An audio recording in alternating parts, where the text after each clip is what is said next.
Hey everyone, my name's Cameron, and here's my second video. I wanted to talk about something that I always have found curious since my career in nutrition, um, and something that my partner actually brought to my attention when we started getting together, and something that is a global,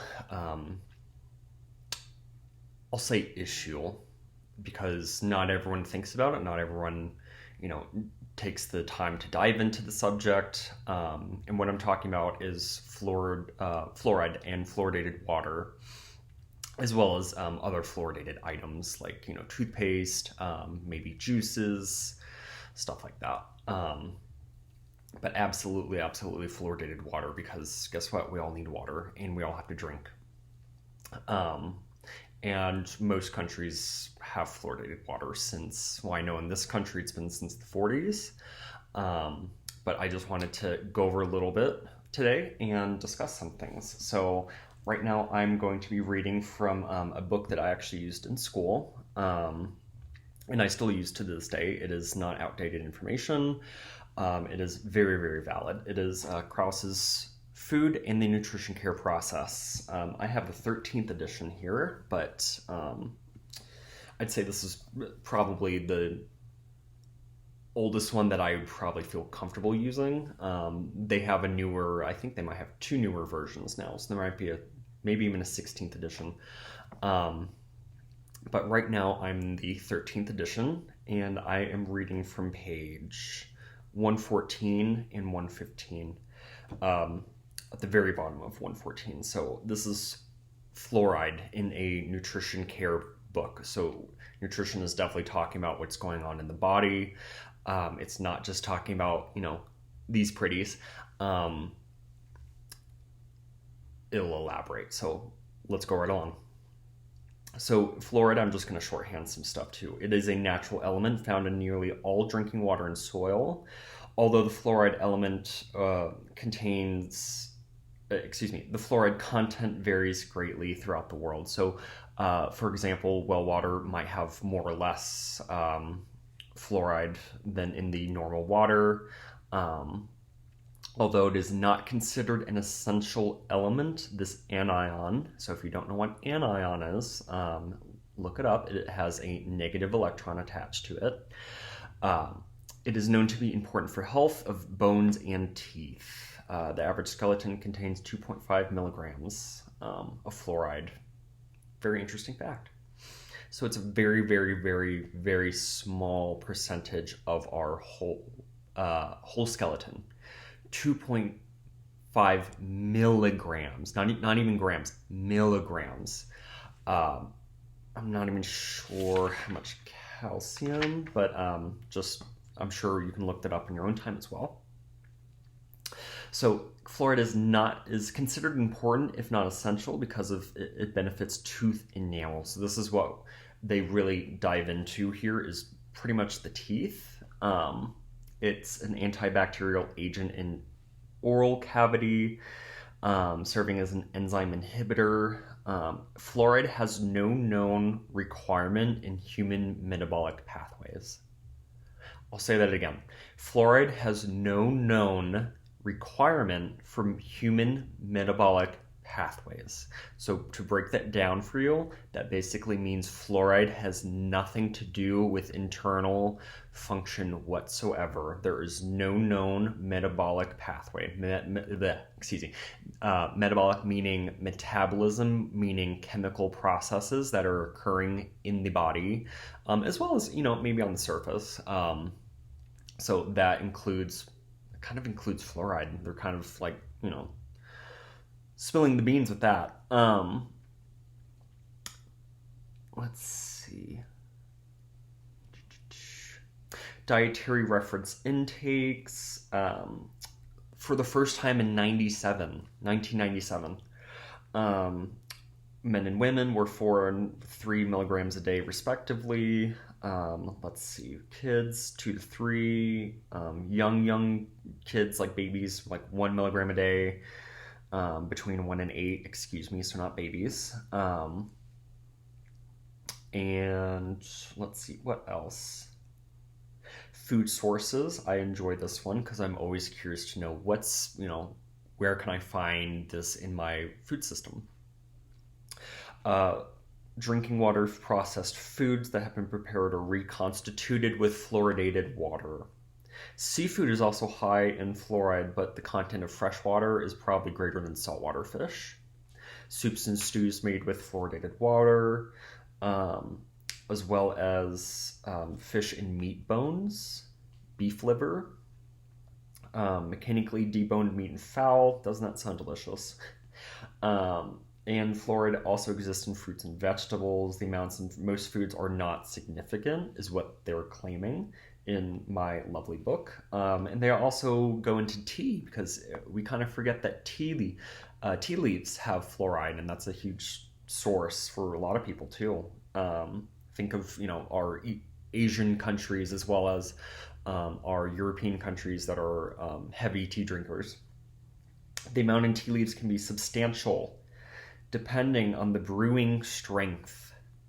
1 cup of tea may contain as much as 1 milligram of fluoride. So, that's getting up to the filling up the limit there. Fluoridated toothpaste are also a source of fluoride. Calcium carbonate-based fluoride toothpaste are effective in reducing caries and provide oral calcium as well. Isn't that interesting? They say oral calcium. They don't say oral fluoride, but somehow, for some reason we need it. So here we go. Deficiency. Because no known metabolic function exists for fluoride, fluoride cannot have a true deficiency that results in disease. Rewind that and listen to that again. Fortuitous binding in hydroxyapatite crystals, especially from fluoridated water supplies, reduces dental caries, but it does not seem to have any effect on reducing osteoporotic fractures. So that basically means any fracture along the skeleton other than the teeth. Actually including the teeth, because all it mentions is dental caries, and a carie is just a cavity. It can be as small as the beginning of a cavity, so a very, very, very minute, I believe the dentist would call it a grade 1 carie, all the way to, I think it goes all the way to 12. I'm not familiar. I might be misspeaking on with that, but I know that caries literally range from the minute it starts to the minute, you might have to have a tooth pulled, depending on your dentist. Toxicity. A mild fluorosis can develop. So fluorosis, I'll break that down for you. So fluoro meaning fluoride and osis meaning condition. So a mild fluoride condition can develop from daily doses of 0.1 milligrams per kilogram of body weight. This basically results in discoloration of the teeth or mottling. Has no adverse effect except cosmetically. So it has no effect on the body other than looks and appearance. So that's like going out in your car and it got a little scrape on the door from something, versus you got into a full car accident. So it could be completely destroyed, or it just has a little cosmetic something that you could easily fix. Let's see here. Okay, so that was from 115 in that book. I'm now moving to pages 552, 553 for fluoride here. And this is a little interesting because it kind of chops off information that I just read. That's on the beginning of the book, and now it's kind of really honing in on like the teeth stuff, which is interesting to me because this is a nutrition book, and I thought I would, dive a little bit more into why it's needed nutritionally and not for the teeth, but that's my 2 cents. So once again, fluoride. reading on 552. The effect can, the effect of fluoride on caries prevention continues with water fluoridation, toothpastes, oral rinses, etc. It can range from 0.7 to 1.2 parts per million in the water supply. So let's see, mechanisms of action of fluoride. Let me read these to you. So there's 4 primary ones. And I'm going to shorthand these. So enamel and dentin with calcium and phosphorus. It forms fluoroapatite. Second, it promotes and repairs, or it promotes repair and remineralization of tooth surfaces with early signs of decay. 3, it helps to reverse the decay process while promoting development of tooth surface. Kind of sounds like the second one, in my opinion. And the 4th, helps to deter the harmful effects of bacteria in the oral cavity by interfering with the formation and function of microorganisms. So what that tells me is that fluoride disrupts organism function. That's what that's telling me. Whether you want to take that beyond and take that to more than just a microorganism, science, science can only say so much at this point, but I think that's very applicable to apply single cell function to multicellular function. Just my opinion. Food sources, once again, this one's interesting because they cut out a lot. Most foods, unless prepared with fluoridated water, contain minimal amounts of fluoride except for brewed tea, which has approximately 1.4 parts per million. Fluoride may be unintentionally added to the diet in a number of ways, including fluoridated water, processing foods, and beverages. As I said before, so they really kind of chopped out like everything except saying like the water source and your tea, which is interesting. Supplementation. So this is, let's see where.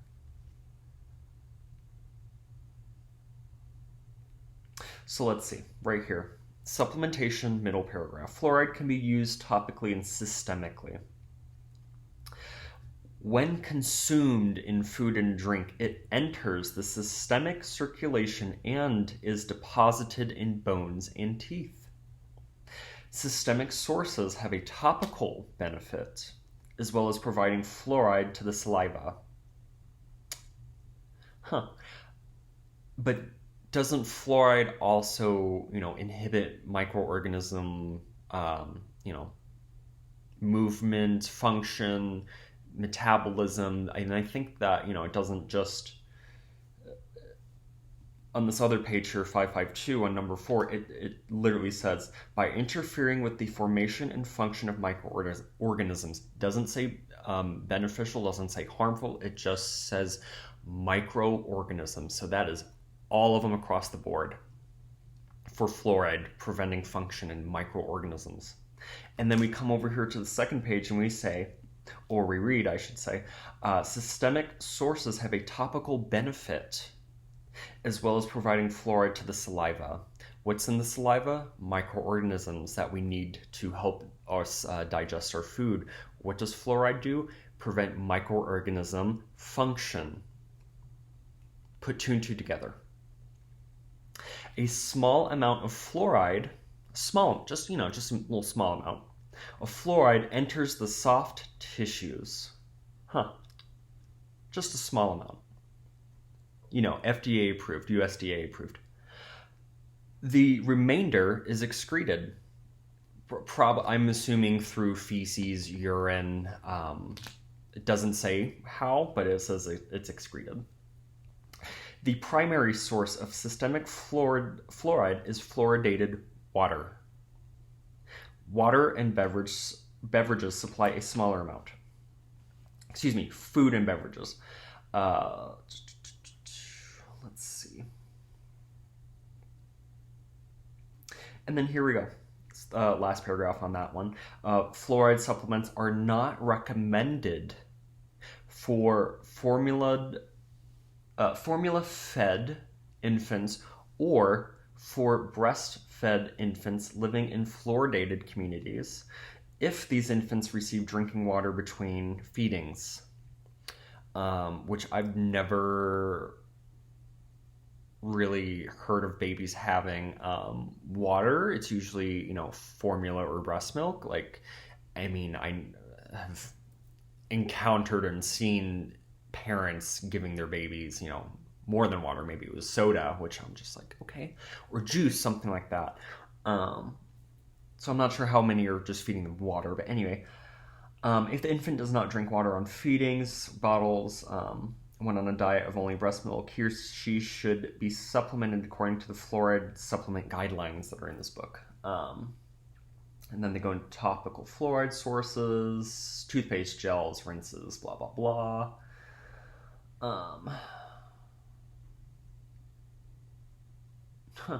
Frequent fluoride exposure via topical fluorides, so the things I just said, toothpaste, gels, rinses, etc. Usually stuff for the mouth, which is a very mucous membrane based organ, or mouth body system. It is the beginning of the GI, and the GI is completely mucus based. And what does mucus do? It holds on to things and allows absorption, and it kind of slows things down too. It traps. Frequent fluoride exposure via topical fluorides, fluoridated toothpaste, blah, blah, blah, is important in maintaining an optimal concentration of fluoride. But excess intake should be avoided. So let's see here. Excess fluoride.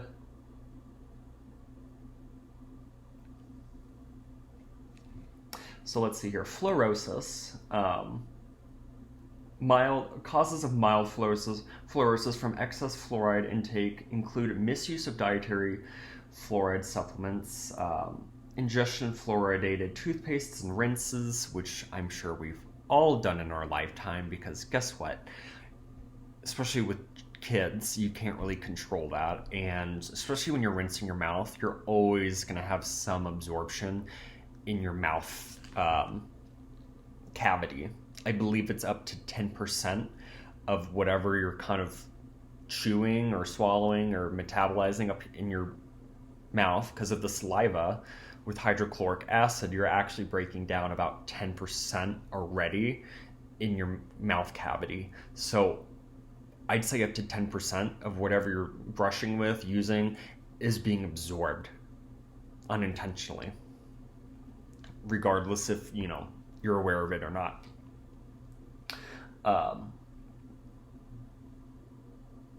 Caries prevention efforts in preschool children include diet modification, water fluoridation or supplements, supervised toothbrushing and fluoridated toothpaste. Of course, children younger than 6 years of age should not use fluoridated mouthwashes, and older children should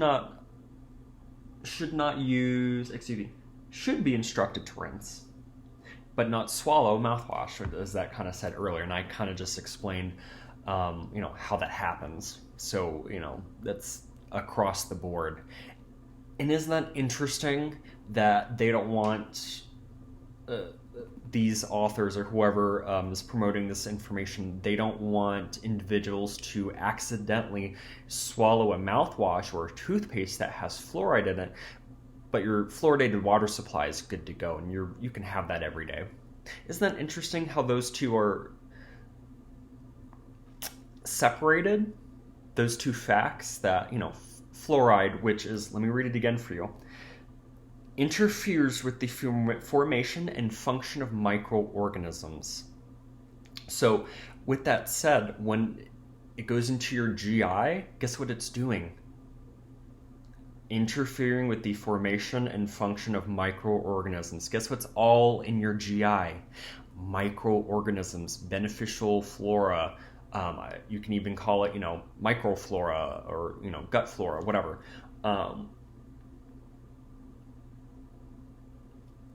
Just saying. Just Just saying. And besides that, guess what it's doing to, you know, your multicellular functions and, you know,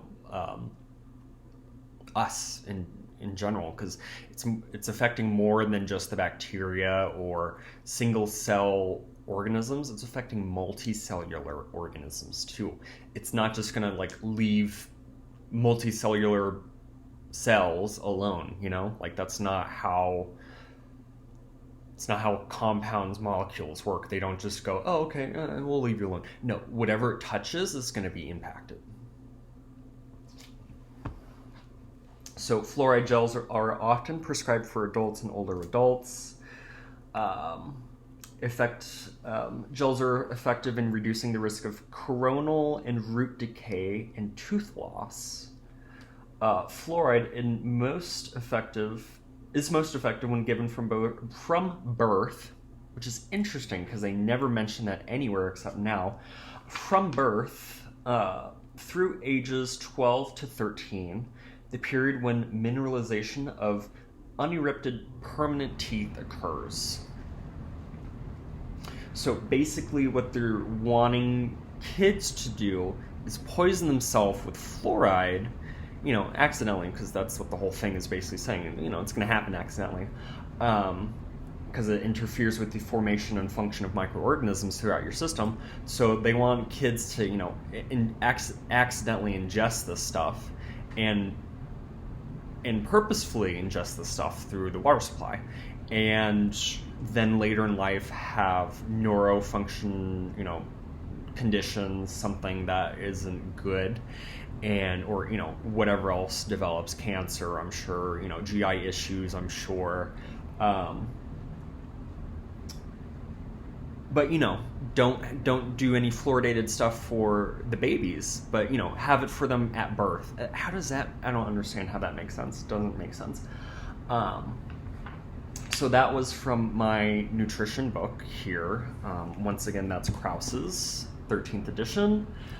Feel free to have a more current edition and see what they have to say. I'm pretty sure it's going to be pretty much the same.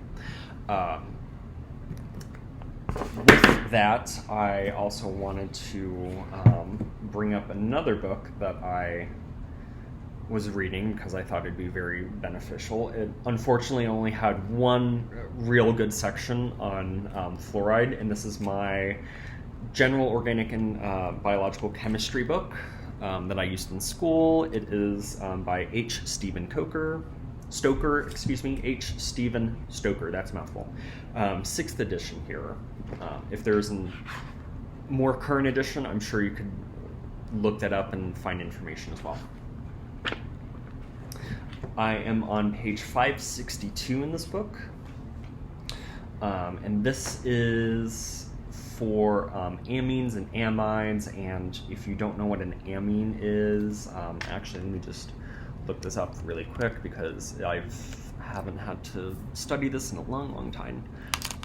What is, oh my gosh. Okay.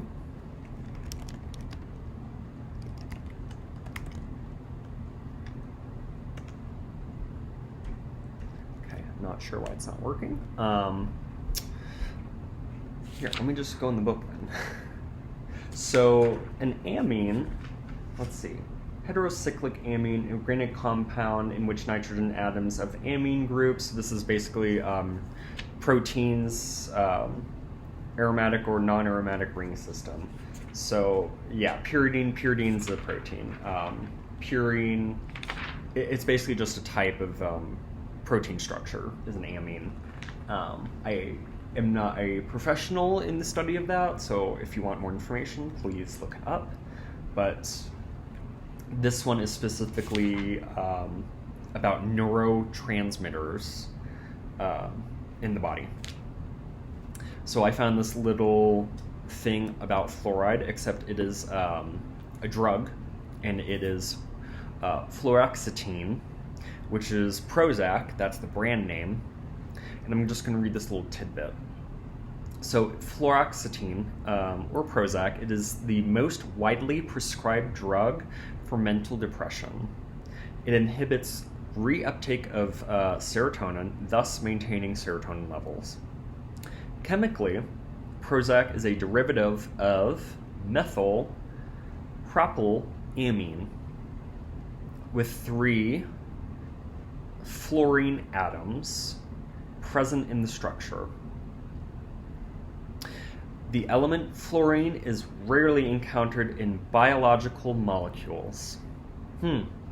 Let me read that last little bit for y'all again. Okay, so chemically, Prozac is a derivative of methyl propylamine with 3 fluorine atoms present in the structure. The element fluorine, fluorine is rarely encountered in biological molecules.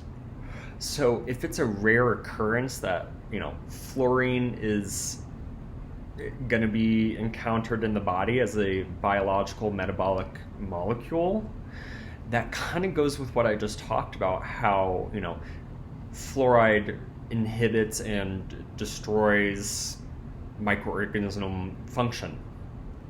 And as this says, fluorine's rarely encountered as a biological molecule. So why are we making medicine with it? Why are we adding it into the water supply? Why are we adding it for our teeth when calcium does literally the same thing? And fluorine has no other function outside of teeth. And it's this big push, and it was this huge push since the 40s, since that started happening. And there really isn't any protective or beneficial research out there for why fluorine needs to be in, for one, the water supply, 2, our oral health care. I have yet to find any research that actually goes into the biochemistry of how not only it benefits the teeth, but how it benefits oral health as a whole, besides preventing caries. Okay. You know what else inhibits microorganism growth at the oral level if you were to do it? Coconut oil rinses. Coconut oil is a great antimicrobial agent, antiviral, a huge one. And that was a huge thing several years ago, that oil pulling kind of thing. Kind of feels weird, but honestly, much better than, rinsing with literal floor cleaner from, Listerine. Just look up what Listerine used to be. It used to be a floor cleaner. No joke. And then they rebranded it for your mouth. Because, that's the same thing as a floor. So, that's all I'm saying is kind of look at the why and is the why there? And if it's not there, ask why. And if you can't find out, then maybe take that step back and go, I wonder what's really going on for, the big push or promotion or what have you, for this certain thing. Because if it's not clear in your face that, fluoride really, you're never going to have cancer if you have fluoride in your body, which isn't true. I just made that up. But, what if that was the argument? I have yet to see something that dramatic that really kind of, entraps me into this view of fluoride that it's I really do need that in my water supply, in my toothpaste, and, in certain foods. Now I really see the benefit. I have yet to see that from dentists, from oral health professionals. I have yet to hear that. Or, it's all about, for them, it's all about debunking the myths, is what they like to say. Because, they have yet to have any substantial evidence. So until then, do the deep digging, get your resources, and stay away from fluoride. Thanks, guys.